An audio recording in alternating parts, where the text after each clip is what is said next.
Hello friends, आज हम exercise 5.2 का क्वेश्चन नंबर 16 करेंगे।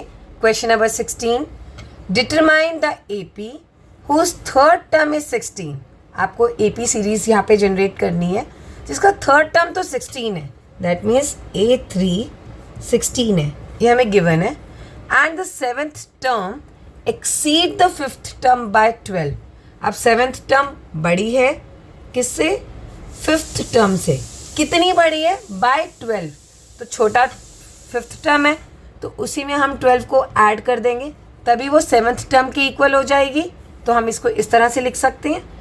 अब आपको यहाँ पर एपी जनरेट करनी है तो उसके लिए हमें ए और डी पता होना चाहिए और वो हमें इन दो इक्वेशंस को सॉल्व करने पर आएगा।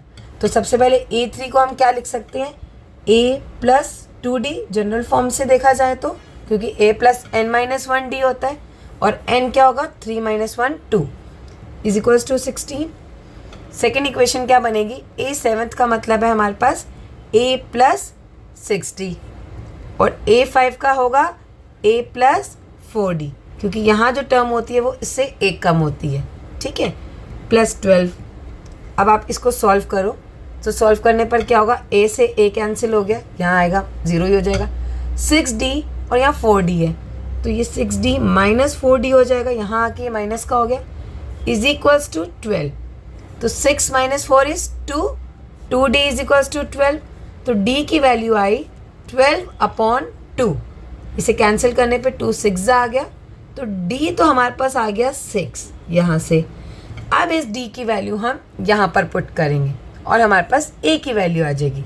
तो A प्लस 2, D की वैल्यू 6 लिखिए, plus is equals to 16। A plus 2 6 12 is equals to 16। तो A की वैल्यू होगी 16 माइनस 12, जो होता है 16 माइनस 12 इज 4। तो A की वैल्यू यहाँ से आई हमारे पास 4। अब हमें बोला डिटरमाइन द AP, तो हम कुछ यहाँ पे AP के लिए सीरीज लिखेंगे, लिस्ट ऑफ नंबर्स। तो A क्या है हमारे पास? 4। तो नेक्स्ट नंबर क्या होगा? जो फर्स्ट टर्म है उसमें ये डिफरेंस को ऐड कर देते हैं। तो 4 + 6 10 और नेक्स्ट नंबर क्या होगा? फिर से 6 ऐड कर दीजिए, डिफरेंस हमारा 16। नेक्स्ट नंबर 16 और 6 22। नेक्स्ट नंबर 22 + 6 28 है, एंड सो ऑन। तो ये हमारी AP सीरीज हो गई जो कि हमें इस क्वेश्चन में बोली थी। Question 16 finish.